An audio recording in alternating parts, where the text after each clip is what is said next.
Atvykome į Kauną, kur netrukus susitiksiu su Tadu. Kartu pasikalbėsime apie ekologiją ir tvarumą transporto sektoriuje.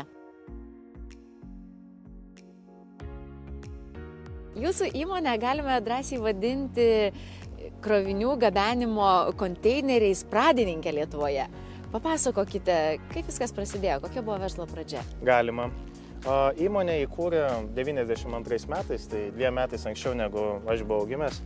Ir viskas prasidėjo nuo to, kad Arijus sugebėjo rasti nišą ir pasiūlyti rinkai, ko nebuvo, alternatyvų krovinių gabenimo būdą. Ir tai buvo konkrečiai dideli konteineriai, 40 pėdų. Ir per porą metų sugebėjo pritraukti ne vieną didelį principalą į Klaipėdos uostą. Tai šita paslauga iš tikrųjų sulaukė didelio pasisekimo, išaugo, mes irgi sulaukėm ne vieno apdovanojimo. Ir laivybos linijų agentavimas tapo viena iš pamatinių veiklų, nuo ko gimė ir užaugo Arijus kaip įmonė. O kaip per šiuos metus keitėsi įmonė?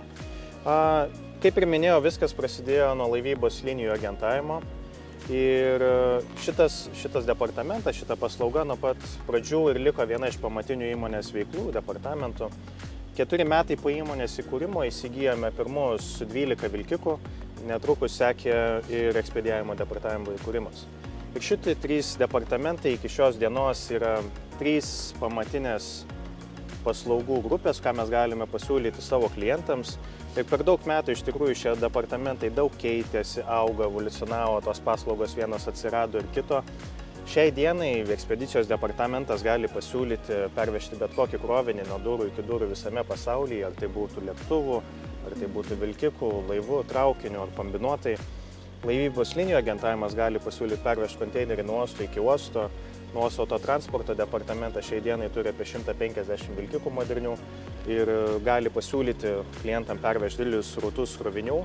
Ir taip pat specializuojamės nišiniuose kroviniuose, biriuose, skystuose, cheminiuose. Ir nepaisant šitų 3 didelių departamentų, ilgainiui išsivystė ir daug smulkesnių papildomų paslaugų, ką mes galim pasiūlyti. Ar tai būtų negabaritinių krovinių gabenimas, ar tai būtų sandėliavimas, ar tai būtų muitinės tarpininkavimo paslaugos ar specialiųjų projektų departamentas. Įmonės augimo metu buvo priimtas sprendimas nespecializuotis vienoje veikloje, o diversifikuotis.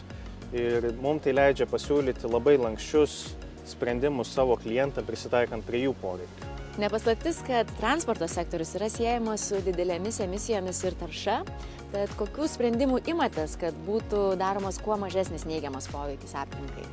Transporto sektorius ko gero ir yra to įdomus, kad jis jungia daugelį kitų sektorių, ar tai būtų žaliavų gamintojai ir fabrikai, ar tai būtų sandėliai ir parduotuvės. Visose tiekimo grandinėse vis tiek reikia pervežti krovinį iš taško A į taško B. Dėl to transporto sektorius natūraliai ir generuoja labai daug visų neigiamų emisijų, CO2, prisideda prie globalinio atšilimo. Ir Arijus, kaip ir tikiuosi ir kitos transporto įmonės, imasi žingsnių, kad mažinti savo neigiamą įtaką aplinkai. Tačiau, kalbant apie tvarumą, reikia suprasti, kad tai nėra tiesiog elektromobilio nupirkimas ar vilkiko atnaujinimas. Pagal definiciją tvarumas apibūdinimas kaip dabartinės kartos poreikių patenkinimas, neatimpant galimybės ateities kartom patenkinti savuosius. Ir šitą konceptą perkelti į verslo aplinką iš esmės yra konceptualiai labai sudėtinga. Mūsų įmonė laikosi filosofijos, kad tikrasis tvarumas susideda iš 3 dedamųjų. Tai yra žmonių, yra planetos ir pačios įmonės gebėjimo išlikti. Nes mes įmonėje jau esame 32 metus, mes esame atsakingi už savo darbuotojus, už jų šeimas. Mes dirbame Kauno ir Klaipėdos miestuose, esame visuomenės dalis. Mes turime atsakomybę ir šiems miestams.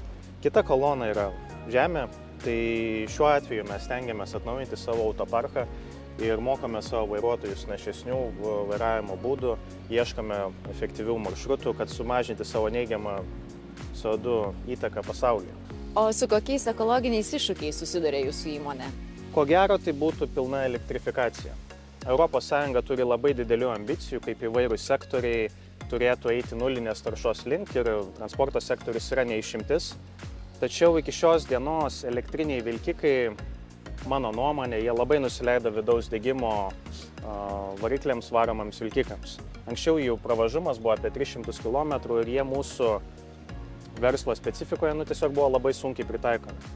Nauji vilkikai, kurie buvo paskelbti šiemet pristatyti, jie turi dvigubai didesnį pravažumą, pilnai pakrauti gali pravažiuoti 600 km.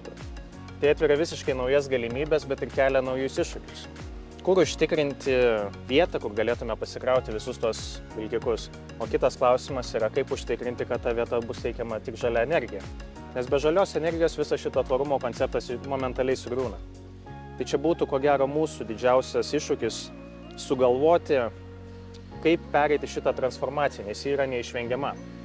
Ir mano nuomonė, tiek Europos Sąjunga, tiek Lietuvos valstybė turėtų šiek tiek daugiau prisidėti prie infrastruktūros plėtojimo, kad padaryti šį produktą ne tik patrauklų, bet ir faktiškai veikiantį visame šitame žalumo klausime.